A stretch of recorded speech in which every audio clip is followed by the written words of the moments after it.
কখনো কোনো ইঁদুর দেখেছেন? তার সবসময় কিছু না কিছু চাই, ঠোকরাতে থাকে সারা দিন সারা রাত। কখনো আপনার রান্নাঘর থেকে কিছু নেবে, তো কখনো ভাড়ার ঘর থেকে কিছু নেবে। কখনো আপনার জামা ছিঁড়বে, কিছু তুলে নিজের গর্তে নিয়ে চলে যাবে। কিন্তু আপনি দেখুন, সে কখনোই সন্তুষ্ট হয় না, ওর পেট কখনোই ভরে না। ঠিক তারই বিপরীত হল নদী। কারোর থেকে কিছুই নেয় না, শুধুই দান করে। নিজের জল এই প্রকৃতিকে বিলিয়ে দেয়, এই ধরাকে ভিজিয়ে বয়ে চলে, এই প্রকৃতিকে একটা নতুন জন্ম দেয়। আর এই নদী যে সবসময় শুধুমাত্র দান করে, আপনি দেখবেন এই নদী কখনোই খালি হয়ে যায় না। এটা থেকে আপনি কি শিখলেন? যে সবসময় ছিনিয়ে খায়, সে সবসময় অভুক্তই থাকে। যে ব্যক্তি সবসময় সবাইকে দান করে, তাকে এই ক্ষুধা কখনোই জ্বালায় না। যে ইঁদুর যে সবসময় ছিনিয়ে খায়, একলা হয়ে যায়, তার শত্রু তৈরি হয়। সেখানেই নদী যে সবসময় সবাইকে দান করে, তাকে মানুষ মা ভেবে তার পুজো করে। তাই ছিনিয়ে নয়, দান করাতে বিশ্বাস রাখুন। আর আসুন আমার সাথে ভালোবেসে বলুন, রাধা রাধা। বর্ষা ঋতু শুরু হলেই পাখিদের মধ্যে চাঞ্চল্য বেড়ে যায়। আর সেটা হবে নাই বা কেন? বাসা ভেঙে যায়, বৃক্ষ ভেঙে পড়ে, প্রত্যেক পাখি তার থাকার জন্য একটা নতুন জায়গার, একটা ছায়ার, একটা ছাদের খোঁজে থাকে। শুধু একটা পাখি এসব কিছুই করে না। না তো তার এসব সমস্যা নিয়ে কোনো চিন্তা থাকে, না কোনো দরকার পড়ে। আর সেই পাখি হলো বাজ। সেই সব সমস্ত ছোটখাটো সমস্যার থেকে অনেক দূরে ওপরে উড়ে বেড়ায়, মেঘের থেকেও অনেক উঁচুতে। তাই এই সব ছোটখাটো সমস্যা যা আপনার জীবনে এসে থাকে, এই সব নিজের চারপাশকে ঘিরতে দেবেন না। নিজের চিন্তা ভাবনাকে অনেক উঁচুতে রাখুন। আপনার সমস্ত সমস্যা নিজে থেকেই নিচে চলে আসবে। রাধা রাধা। সুরক্ষা প্রত্যেক ব্যক্তির জন্য গুরুত্বপূর্ণ, কিন্তু এটাই মানুষের সবথেকে বড় শত্রু। কিভাবে? ভেবে দেখুন, একজন মানুষ যখন একটা সুরক্ষিত পরিবেশে থাকে, তখন তার মধ্যে আলস্য চলে আসে। সে জানে যে আমাকে না ভবিষ্যতের জন্য কিছু করতে হবে, আর না আজকের জন্য কিছু করতে হবে, শুধুই জীবন যাপন করতে হবে। এই সুরক্ষা কবচ থেকে বাইরে বেরোনো অত্যন্ত জরুরি। ভাবুন, পাখি যে তার সন্তানকে জন্ম দেয়, কিছুদিন পরে তাকে তার বাসা থেকে বের করে দেয়। কেন? যদি এরকম না করে, তাহলে সেই সন্তান জীবন কাটাতেই শিখবে না। যদি তাকে ডাল থেকে নিচে না ফেলে দেয়, সেই সন্তান উড়তেই শিখবে না। তার পাখনা শক্তিশালী হবেই না। সে তার নিজের বাসা তৈরি করার চেষ্টাই করবে না। পাখি তার বাসা তখন তৈরি করে যখন তার অভিভাবক তাকে ত্যাগ করে। মনে রাখবেন, আপনি সুরক্ষা কবচের বাইরে বেরোলে বিপদ অবশ্যই আসবে, যার জন্য আপনি সতর্ক হবেন, তার মোকাবিলা করবেন, শক্তিশালী হবেন। এবার সেই বিপদ যাতে আর না আসে, সেই জন্য আপনি পরিকল্পনা করবেন। তাই যদি আপনি নিজের বিকাশ চান, তাহলে যখনই আপনার মনে হবে যে আপনি একটা সুরক্ষিত পরিবেশে রয়েছেন, সুরক্ষিত কবচের মধ্যে রয়েছেন, তখন সেখান থেকে বাইরে বেরোন। সেখানেই পাবেন আপনার বিকাশ। রাধা রাধা। কোন ব্যক্তির ব্যক্তিত্ব কিভাবে তৈরি হয়? আপনার কি মনে হয় যে ব্যক্তি জন্ম থেকে তার স্বভাব নিয়ে জন্মায়? নাকি আপনার মনে হয় যে এই প্রকৃতি ব্যক্তির জন্য তার নিয়তি রচনা করে? না, এরকম একেবারেই হয় না। আমি আপনাকে বোঝাচ্ছি। যখনই বৃষ্টি পড়ে, কোনো বিন্দুর দিকে দেখবেন। এবার এই বিন্দু যেখানে পড়ছে, তার উপরে নির্ভর করছে তারপর কি হবে। যদি এই বিন্দু পড়ে কোনো ক্ষেতের ওপরে, তাহলে কোনো নতুন ফসলের জন্ম দেবে। যদি সে গরম কড়াইতে পড়ে, তাহলে বাষ্পীয়িত হবে। যদি সে কোনো সাপের মুখের ভেতরে পড়ে তাহলে বিষ তৈরি হবে, ঝিনুকের ভেতরে পড়লে মুক্ত তৈরি হবে, যদি কোনো পাতার ওপরে পড়ে তাহলে শিশির তৈরি হবে। একই বিন্দু, কিন্তু তার সঙ্গত তার ভবিষ্যৎ এবং ব্যক্তিত্ব নির্ধারণ করবে। এবার এটা তো শুধুমাত্র এক বিন্দু, তার কাজ হলো শুধুমাত্র পড়া, কোথায় সেটা সেও নির্ধারণ করতে পারে না। কিন্তু আপনি হলেন মানুষ, আপনি বাছাই করতে পারবেন যে আপনার সঙ্গী কারা হবে, কাদের সাথে আপনি মেলামেশা করে বড় হবেন। তাই তা ভালোভাবে করুন, কারণ এই নির্বাচন আপনার হাতে, কারণ এই জীবন আপনার, ভবিষ্যৎ আপনার। এবার আপনি মহান হতে চান কি না তার নির্ণয় আপনাকেই করতে হবে। আসুন আমার সাথে ভালোবেসে বলুন, রাধা রাধা। এই উই ধরা গাছের গুড়ি দেখতে পাচ্ছেন আপনারা? কোনো এক সময় এটা একটা সুগঠিত কাণ্ড ছিল। কোনো একদিন এক সুদূর বন থেকে একটি উই পোকা এখানে আসে, এতে বাসা বানায়। এই গাছের গুড়ি তখন কোনো প্রতিবাদ করেনি। তারপর দেখতে দেখতে সময়ের সাথে আরো উই এখানে জমাট বাঁধে, আর ক্রমাগত তাদের সংখ্যা বাড়তে থাকে। আর দেখতে দেখতেই এই কাঠের গুঁড়ি আর প্রতিবাদ করার মতো অবস্থাতেই থাকে না, নিজেই এক শুকনো কাঠে পরিণত হয়। কিছু বুঝতে পারলেন? অসৎ সঙ্গ, অসৎ অভ্যাস সময় থাকতে থাকতে বন্ধ করে দিন। আর যদি এরম না হয়, এ আপনার জীবন চক্র স্তব্ধ করে দেবে। রাধা রাধা। এই পাত্র দেখছেন আপনারা? কি সুন্দর এটা, জলকে শীতল রাখে আর ঘরকে সুন্দর। এবারে ভাবুন, যদি এই পাত্র আমার হাত থেকে পড়ে যায় তাহলে ভেঙে গেল, তাই না? এবার কি হবে? আপনি বলবেন সহজ ব্যাপার, আরো একটা পাত্র কিনে নাও, এক মুদ্রায় পেয়ে যাবে। এই পাত্রের বাস্তবিক মূল্য আপনি যদি জানতে চান, তাহলে সেই কুম্ভকারকে জিজ্ঞাসা করুন, যিনি এই পাত্র বানিয়েছেন। কতটা পরিশ্রম করতে হয়েছে ওনাকে তা জিজ্ঞেস করুন। সর্বপ্রথম তিনি সেই মাটি মেখেছেন, তারপর তাকে চাকায় বসিয়ে গঠন করেছেন, তারপর কতবার চেষ্টা করে তাকে সঠিক আকার দিয়েছেন, তারপর আগুনের তাপে পুড়িয়ে তাকে কঠিন বানিয়েছেন, তারপর রং করে তাকে সাজিয়ে আমাদের সামনে প্রস্তুত করেছেন। এত পরিশ্রম দ্বারা তৈরি এই পাত্র আমরা স্বল্প দামে নিজের করে নিলাম। এটাই হয় পরিবারের সাথেও। অনেক সময় মানুষ আবেগের বশে, স্বার্থের কারণে এই পরিবারকে ভেঙে ফেলে। কখনো ভেবেছেন সেই মাতা পিতার বিষয়ে, যারা সেই পরিবারকে গড়ে তুলেছেন, তাকে আগলে রেখেছেন, পালন পোষণ করেছেন? কখনো ভেবেছেন সেই বিষয়ে? ভবিষ্যতে যদি কখনো এরকম কোনো চিন্তাধারা মাথায় আসে, এমন কোনো ভাবনা আসে যার কারণে আপনি পরিবারকে ভাঙতে চলেছেন, নিজেকে আটকে নিন। নিজেকে মনে করান সেই মাতা পিতার বিষয়ে, ওনাদের পরিশ্রমের বিষয়, ওনাদের ধৈর্যের বিষয়, তাদের প্রেমের বিষয়। আপনার আশা আবেগ, আপনার স্বার্থ সিদ্ধি, এই সব কিছু তার সামনে খুবই ছোট মনে হবে। রাধা রাধা।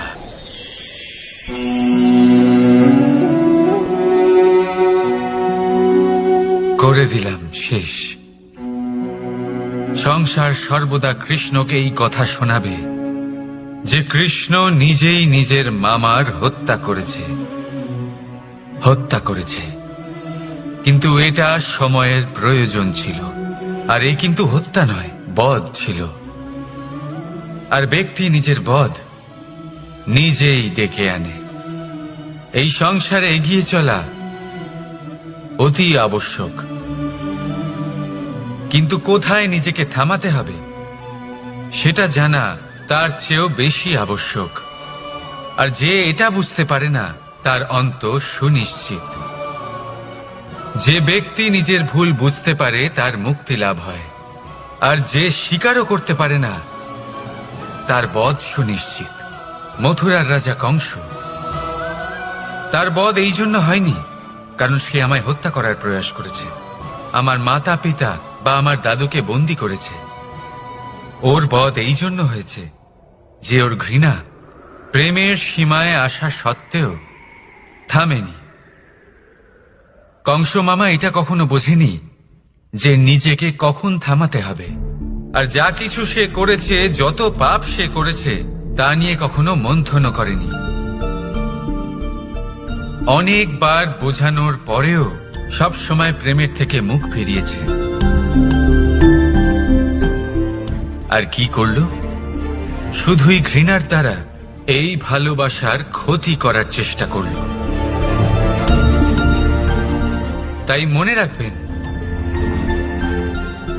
এই সংসার, এর জীবন শক্তি হল প্রেম। আর যে এই প্রেমের ক্ষতি করার চেষ্টা করবে, তার অন্ত, তার বধ সুনিশ্চিত। রাধা রাধা। সূর্যের তাপ এতটাই প্রখর হয়, তা সমস্ত বনস্পতিকে শুষ্ক করে দেয়। পুকুর হোক, নদী হোক, সরোবর হোক, সমস্ত শুষ্ক হয়ে যায়। কিন্তু আপনি কখনো শুনেছেন সূর্যের তাপে সমুদ্র শুকিয়ে গেছে? এমন কখনোই হয় না। আর এর পিছনেই লুকিয়ে রয়েছে এক অমূল্য জীবনের শিক্ষা। সমুদ্রের মতো নিজেকে ধৈর্যশীল করে তুললে, নিজেকে সংযমী করে তুললে, সূর্যের তাপ আপনার কোনো ক্ষতি করতে পারবে না। আপনার অন্তর থেকে সেই তাপ বাষ্পায়িত হয়ে মেঘ তৈরি হয়ে সূর্যকে ঢেকে দেবে, আর তারপর হবে শুধু সাফল্যের বৃষ্টি। তাহলে আসুন আর আমার সাথে ধৈর্যের সাথে বলুন, রাধা রাধা। মানুষ অসুস্থ কেন হন? শারীরিক দুর্বলতার কারণে? না, মানুষ অসুস্থ হন তার মানসিকতার কারণে, তার বিবেকের কারণে, তার কর্মের কারণে, তার ক্রোধের কারণে। আর যখন কেউ সুস্থ হন, ঠিক হয়ে যান, তার মানে এটা নয় যে শুধু ওষুধের জন্য তিনি সুস্থ হয়েছেন। না, এটা কারোর তার প্রতি প্রেমের প্রভাব, বিশ্বাসের প্রভাব, সম্বলের প্রভাব। শুধুমাত্র ওষুধ দিয়ে কিছুই হয় না। যদি মনে প্রেম থাকে, বিবেক থাকে, বিশ্বাস থাকে, সম্বল থাকে, তবেই সেই ওষুধ কাজ করতে পারে। তাই মনে রাখবেন, এই জীবন হলো অত্যন্ত ছোট। মনে প্রেম ভাব রাখুন, মিত্রতা করুন, শত্রুতা নয়। ভালোবাসুন, বিদ্বেষ নয়। আর এই ভালোবাসার সাথেই বলুন, রাধা রাধা। মানুষ জীবনে সব সময় চিন্তা করে, ভাবতে থাকে যে তার জীবনে কতই না সমস্যা। তারপরে নিজের আশেপাশে দেখে আর ভাবে যে সবাই কত প্রসন্ন, শুধু আমার জীবনেই সমস্যা আছে। কিন্তু বিষয়টা তা নয়। শুধু প্রত্যেক ব্যক্তিরই নয়, প্রত্যেক প্রাণীরও জীবনে সমস্যা আছে। এবার মানুষ একটা পাখিকে দেখে এটাই ভাবে যে এদের জীবন কতটা সহজ। কোনো দেশেরই সীমারেখা এদের ওপর লাগু হয় না। কোথায় থাকবে সেই নিয়েও কোনো ভাবনা নেই। কত শান্তির জীবন এদের। তারপর সে একটা পিঁপড়েকে দেখে আর এটা ভাবে, কি অসাধারণ, এদের তো সারা জীবনই মাটির উপরেই অতিবাহিত হয়, খাবারটাও মাটিতেই পেয়ে যায়। কি শান্তির জীবন এদের।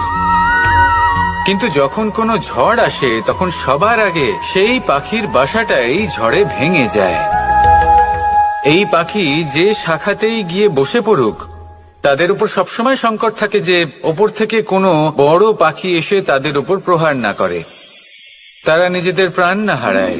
আর যদি কথা বলি পিঁপড়েকে নিয়ে, এদের উপর সবসময় সংকট থাকে যে কোনোভাবে বাতাস বা জল এদের ভাসিয়ে না নিয়ে যায়, কোনো প্রাণী ওকে পা দিয়ে পিষে না দেয়, এই পিঁপড়ে পিষ্ট হয়ে না মারা যায়।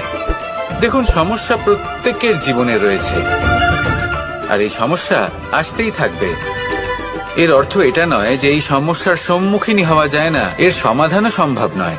প্রত্যেক সমস্যার সমাধান অবশ্যই আছে, শুধু শান্ত মনে সেটা খুঁজে বের করতে হবে। তাহলে সেটাই করুন, প্রত্যেক সমস্যার সমাধান করতে থাকুন। যত সমাধান করবেন জীবন আনন্দময় হয়ে উঠবে। যদি সমাধান না করেন তাহলে আজীবন দুঃখই পেতে থাকবেন।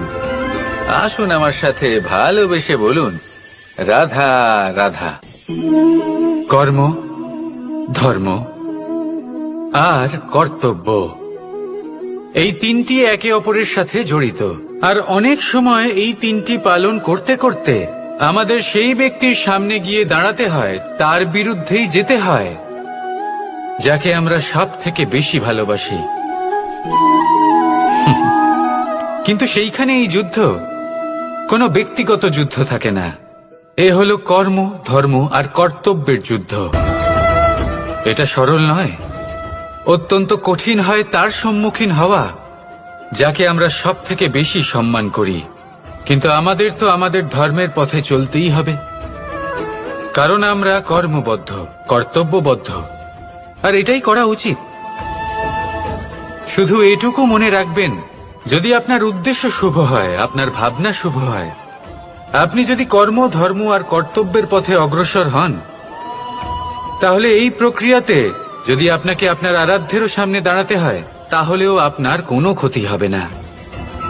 তাহলে আসুন আর আমার সাথে ভালোবেসে বলুন, রাধা রাধা। সাথী, সাথী এই শব্দটির ব্যাখ্যা কে কিভাবে করে? মিত্র, সখা, বন্ধু।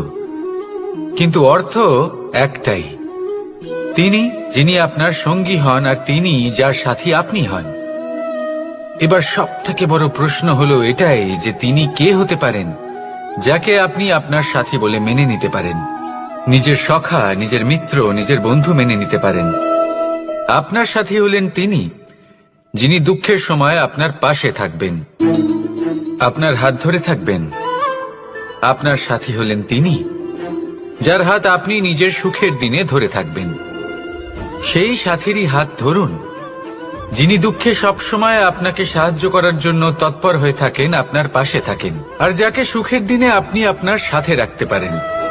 আর যখন আপনার সাথে আপনার এই সাথী থাকবে, তখন আপনি এটা বুঝবেন যে যখন জীবনে দুঃখ আসে, তখন এই দুঃখ কমে যায়, সবার মধ্যে ভাগ হয়ে যায়। আর যদি তখন সুখ আসে, তাহলে সেটা সবার উপস্থিতিতে আরো বেড়ে যায়। এটাই হলো প্রেম, এটাই হলো ভালোবাসা, এটাই হলো সঙ্গ, যেমন সম্পর্ক আমার আর রাধার মাঝে। তাহলে আসুন আর আমার সাথে ভালোবেসে বলুন, রাধা রাধা। মানুষ এক অত্যন্ত বিচিত্র প্রাণী, পরিকল্পনা করে, ষড়যন্ত্র করে, প্রচেষ্টা করে, কাউকে পরাজিত করার চেষ্টাও করে। সাপকে একটা দড়ি মনে করে হাতে চেপে ধরার চেষ্টা করে, কিন্তু একটা কথা বুঝতেই পারে না, সময়ের এই সাপ, এটা হাতে চেপে ধরাই যায় না। আর আপনি যা করবেন তা আবার ফিরে আসবে আপনারই সামনে। দেখুন, এতে কিছুই যায় আসে না যে আপনি কুম্ভকারের পুত্র নাকি কৃষ্ণের পুত্র। যদি আপনি অনুচিত কর্ম করেন, তাহলে আপনার সাথেও অনুচিতই হবে। অশুভ কর্ম করলে আপনার সাথেও অশুভই হবে। কুরু বংশ অত্যন্ত মহান বংশ ছিল। এই কুরু বংশ কি হলো তার সাথে? একটা গোটা বংশ বয়ে গেল, কারণ ওনাদের উদ্দেশ্য অশুভ ছিল। অন্যদিকে 5 জন বনবাসী পাণ্ডব মহাভারত বিজয়ী হলেন, কারণ তাদের উদ্দেশ্য শুভ ছিল। তাই মনে রাখবেন, শুভ অগ্নি প্রজ্বলিত করবেন, শুভ তাপ সঞ্চার হবে। অশুভ অগ্নি প্রজ্বলিত করবেন, নরকেই জ্বলতে হবে। তাহলে আসুন আর আমার সাথে ভালোবেসে বলুন, রাধা রাধা। জীবনে এমন কিছু কাজ রয়েছে যা আপনাকে একাই করতে হয়, আর এমন কিছু কাজ রয়েছে যা আপনাকে একসাথে মিলে করতে হয়, একজোট হয়ে, সঙ্গবদ্ধ হয়ে। এবার সঙ্গবদ্ধ বলতে কি বোঝাতে চাইছি? আমি তাদের কথা বলছি না যারা বাস্তবিকভাবে একে অপরের সাথে কাজ করেন। আমি তাদের কথা বলছি যারা একে অপরের থেকে দূরে থেকেও একে অপরকে বিশ্বাস করেন। আমি আগেও বলেছিলাম, সমস্ত বিশ্বের আশা বিশ্বাসেই বসবাস করে, তাই না? তাই যেখানে সমস্ত বিশ্ব আছে, সমস্ত সংসার আছে, সেইখানেই বিশ্বাস রয়েছে। তাই আপনার আশেপাশে এমন দল সঙ্গবদ্ধ করুন যাদের আপনার উপর বিশ্বাস আছে আর যাদেরকে আপনি বিশ্বাস করতে পারেন। তাহলে আসুন আর আমার সাথে ভালোবেসে বলুন, রাধা রাধা। আমরা যে মানুষকে চাই, যাকে আমরা ভালোবাসি, তাকে একটা উপহার অবশ্যই দিতে চাই। এমন এক উপহার যা ওনার ভালো লাগবে, যা শ্রেষ্ঠ হবে, অতি প্রিয় হবে, বহুমূল্য হবে, বা বলতে পারেন মূল্যবান হবে। তাই আমরা কি করি? আমরা বাজারে যাই, তার জন্য স্বর্ণ, আভূষণ, হিরে, মুক্ত এইসব নিয়ে আসি। কিন্তু এটাই কি সর্বশ্রেষ্ঠ উপহার? কখনোই নয়। সর্বশ্রেষ্ঠ উপহার হল স্বাধীনতা, তাকে নিজের মনের মতো বাঁচার স্বাধীনতা। যদি আপনি কাউকে স্বাধীনতা না দিতে পারেন, তাহলে সে কোথাও না কোথাও বন্দী হয়ে যায়, তার বিকাশ কোথাও না কোথাও আটকে যায়। কিন্তু যদি আপনি কাউকে স্বাধীনতা দিতে পারেন, তাহলে আপনি দেখবেন ও সমস্ত সংসারকে, এই জীবনকে নিজের দৃষ্টিভঙ্গি দিয়ে দেখবে, বুঝবে যে কোনটা হলো উচিত আর কোনটা হলো অনুচিত, আর এটাই হলো সর্বশ্রেষ্ঠ। আর এবার যদি কাউকে স্বাধীনতার মাধ্যমে এত বড় একটা শক্তি দিতে পারেন, তাহলে আপনি আমাকে বলুন, এর থেকে বড় উপহার আর কি হতে পারে? আসুন আর আমার সাথে ভালোবেসে বলুন, রাধা রাধা। পিতা আর পুত্রের সম্পর্ক অত্যন্ত মধুর হয়ে থাকে। পিতা স্বপ্ন দেখেন, তাকে পূর্ণ করার সকল সম্ভাব্য চেষ্টা করেন, কিন্তু তাও অনেক সময় ওনার স্বপ্ন অপূর্ণ থেকে যায়। তখন পিতা ভাবেন যে স্বপ্ন উনি পূর্ণ করতে পারেননি, ওনার সন্তান তা অবশ্যই পূরণ করবে। যে স্থানে উনি কখনো পৌঁছতে পারেননি, সেই স্থানে ওনার পুত্র অবশ্যই পৌঁছবে। পিতা নিজের সন্তানের ভবিষ্যৎ নিয়ে সেই স্বপ্ন দেখেন, আর যখন সেই সন্তান সামনে এগোতে থাকে, তখন তার দুঃখ হয় না, বরং গর্ব হয়। ওনার ভালো লাগে এটা দেখে যে ওনার সন্তান অনেক উন্নতি করছে। কিন্তু যখন সন্তান নিজের অভিভাবকের শক্তি দেখে, তার যশ দেখে হিংসা করতে থাকে, সমস্যা সেইখানেই শুরু হয়। সেই জন্য সকল সন্তানকে এটা মনে রাখতে হবে, দেখুন, পুত্র হবার সুবাদে, এক সন্তান হবার সুবাদে, এটা হলো আপনার অধিকার যে আপনি আপনার পিতার থেকে বেশি উন্নতি করবেন। আপনার পিতাও এটাই চান, কিন্তু সুস্থভাবে এটা করুন।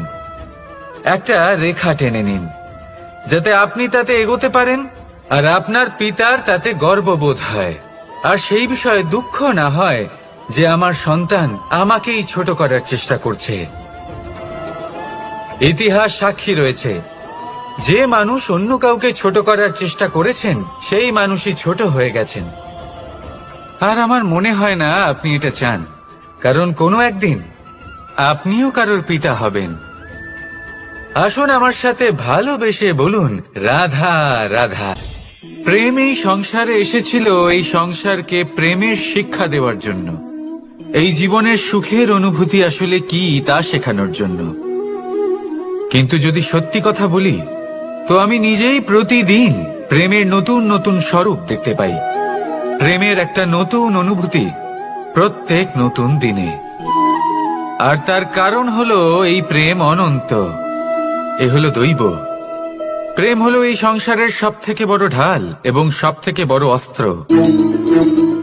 এই প্রেম ছাড়া না কোনো ন্যায় হয় আর না কোনো শাস্ত্র, না জীবন আছে আর না অন্ত।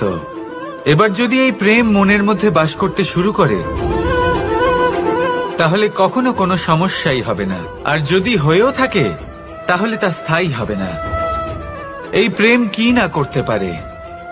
এই প্রেম সমস্ত সমস্যা মিটিয়ে ফেলতে পারে, আপনার মনের মধ্যে অহংকারকেও বিনাশ করে দিতে পারে, আপনাকে সাক্ষাৎ ঈশ্বরের সাথে দেখা করাতে পারে। তাই প্রেমের দ্বারা প্রয়াস করতে থাকুন। এই সংসারের প্রত্যেক মানুষকে, প্রত্যেক বস্তুকে, প্রত্যেক জীব জন্তুকে ভালোবাসবেন। আর এই প্রেমের দ্বারাই বলুন রাধা রাধা। আজ আমি আপনাকে এমন এক গল্প শোনাবো যা আমার নন্দ বাবা আমাকে শুনিয়েছিলেন যখন আমি ছোট ছিলাম। কাহিনী একজন সাধু আর একজন বিছের। একবার এক সাধু নদীর পাড়ে স্নান করছিলেন। উনি দেখলেন যে জলের প্রবাহে একটা বিছে ভেসে যাচ্ছে। তার প্রাণ বাঁচানোর জন্য উনি তাকে তুলে নদীর পাড়ে রাখার চেষ্টা করলেন, কিন্তু যেই সেই বিছেকে উনি হাতে তুললেন, সেই বিছে ওনাকে কামড়ে দিল। সাধু আবার চেষ্টা করলেন, সেই বিছেকে হাতে নেওয়াতে সে আবার তাকে কামড়ে দিল। আরো একবার চেষ্টা করাতে ওনার শিষ্য ওনাকে জিজ্ঞেস করল, এ আপনি কি করছেন গুরুদেব? এসব কি হচ্ছে? আপনি তারই প্রাণ বাঁচানোর চেষ্টা করছেন যে আপনাকে কামড়ে দিচ্ছে। গুরুদেব উত্তর দিলেন, যে ও বিছে হয়েই নিজের কর্ম করছে, নিজের প্রবৃত্তি, নিজের ব্যবহার বদলাচ্ছে না, তাহলে আমি সাধু হয়ে তা কেন বদলাবো? এর তাৎপর্য হলো সরল, যে সংসারে কিছু মানুষ আছেন যারা হয়তো খারাপ, দুষ্ট প্রকৃতির, আর হয়তো তারা কখনোই বদলাবেন না, কখনোই কোনো পরিবর্তন আসবে না। কিন্তু তার মানে এই নয় যে আমরা আমাদের কর্ম করা ছেড়ে দিই, আমরা আমাদের প্রচেষ্টা ছেড়ে দেব। আগে না, আমাদের তো করতেই হবে, কারণ ইতিহাস সাক্ষী আছে যে এই চেষ্টা এই সংসারের ধারাকেও বদলে দিতে পারে। তাহলে আপনিও আসুন আর আমার সাথে ভালোবেসে বলুন রাধা রাধা।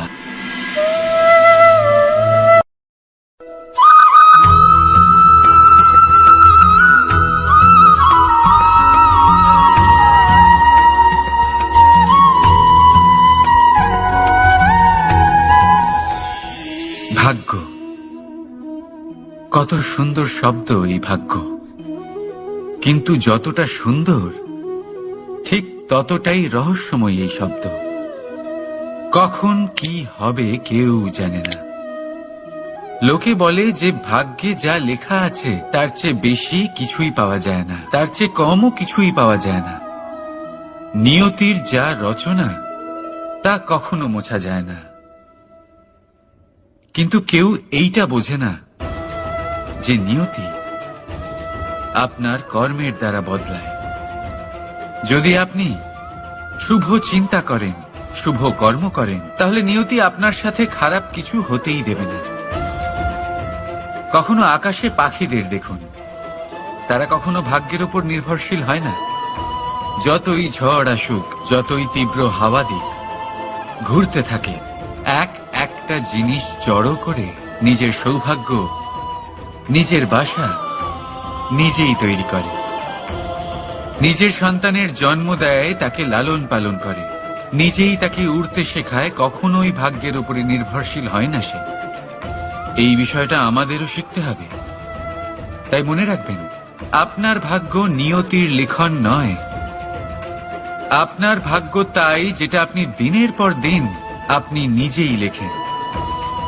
কিছু নিজে পরিশ্রম করে, কিছু নিজের ভাবনার জোরে। রাধা রাধা। মানুষের স্বভাব হলো যে সে সবসময় নিজে বলতে চায়, কারুর কথা শুনতে চায় না। কিন্তু তার এই স্বভাব তাকে এক বিশাল বড় জ্ঞানের থেকে দূরে সরিয়ে রাখে, সামনের মানুষের ব্যক্তিত্বের জ্ঞানের থেকে দূরে। তাই যদি আপনি কাউকে চিনতে চান, কাউকে বুঝতে চান, তাকে থামাবেন না, শুধু বলতে দিন। কারণ একজন ব্যক্তির ব্যক্তিত্ব লুকিয়ে থাকে তার কথার মধ্যে, আর তার আসল পরিচয় লুকিয়ে থাকে তার শব্দের পেছনে। বলতে দিন, আস্তে আস্তে আপনি সব বুঝতে পারবেন।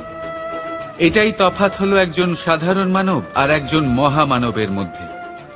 এক যে কাউকে বলতে দেয় না, আর এক যে সবার কথা শুনে।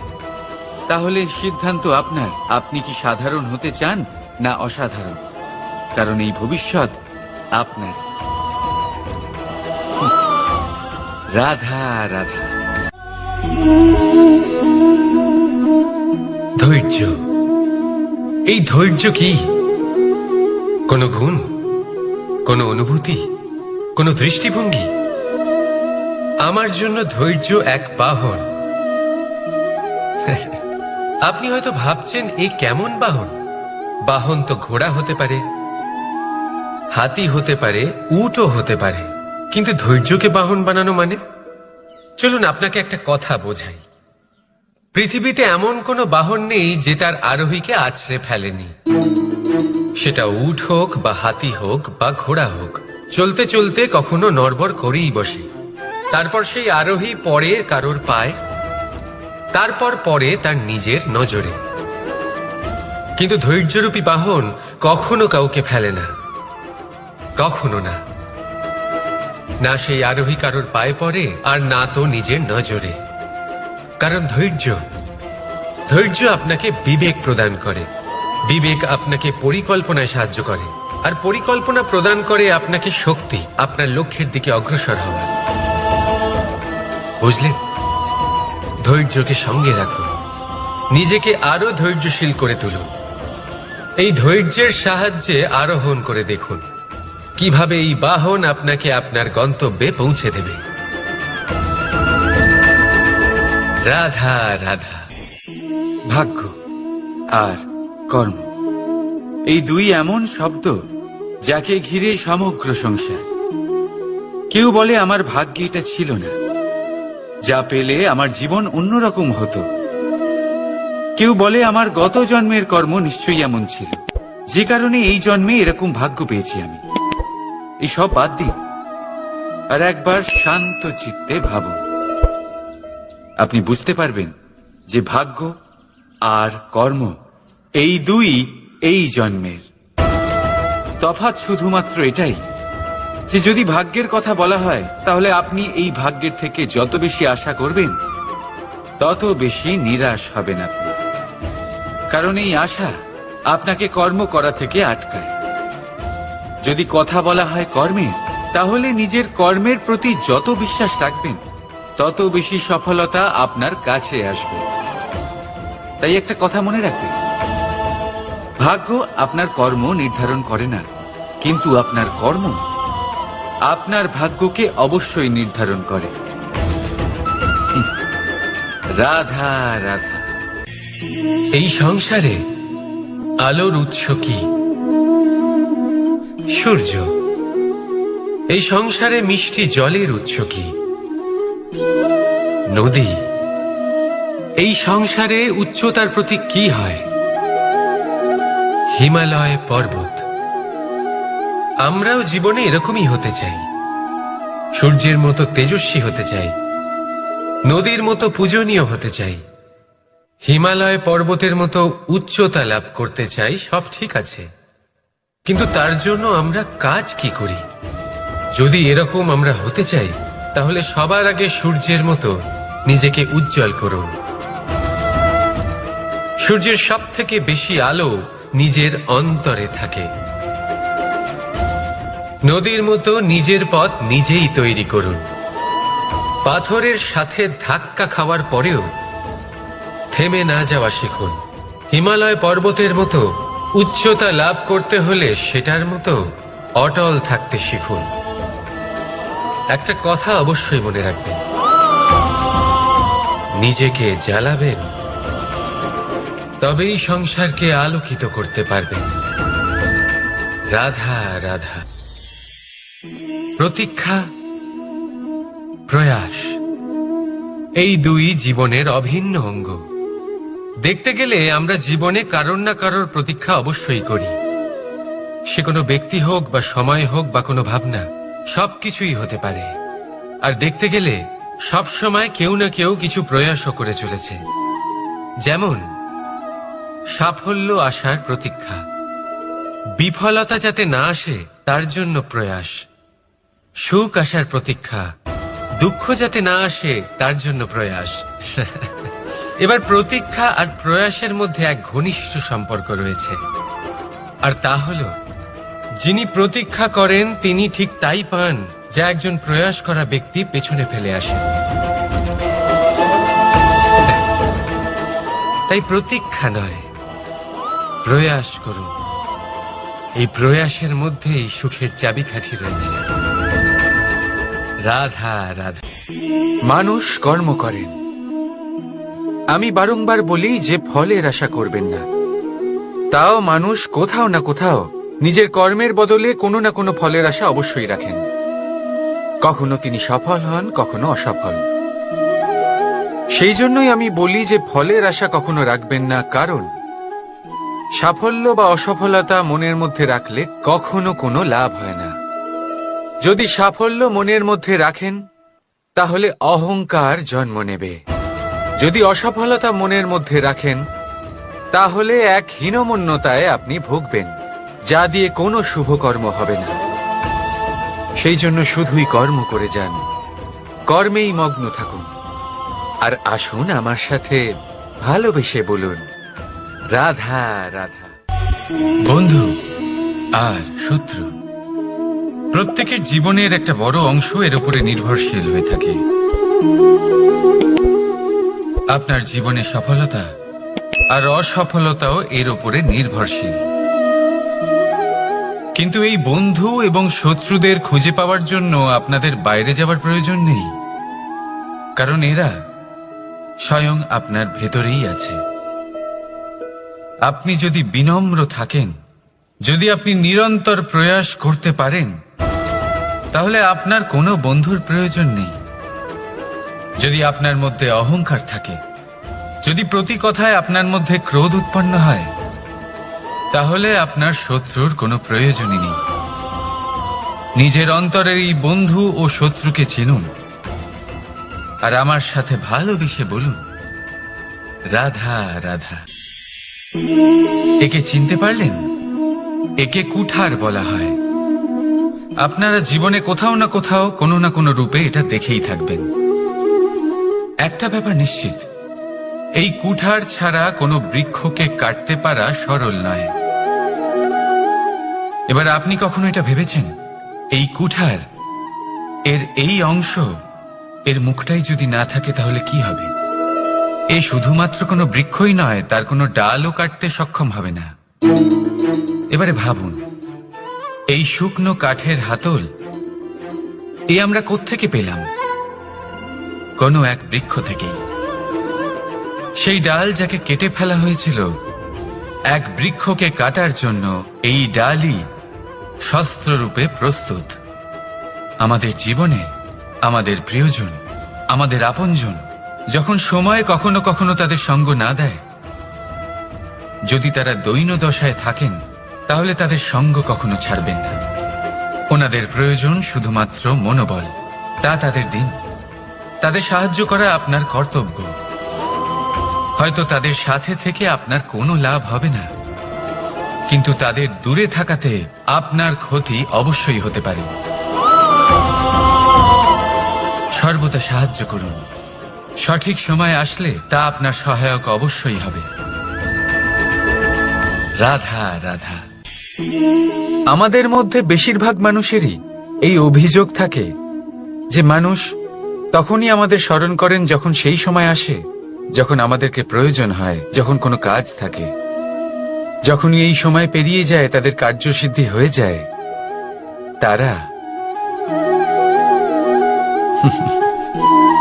আমাদের থেকে দূরে চলে যান, ভুলে যান আমাদের।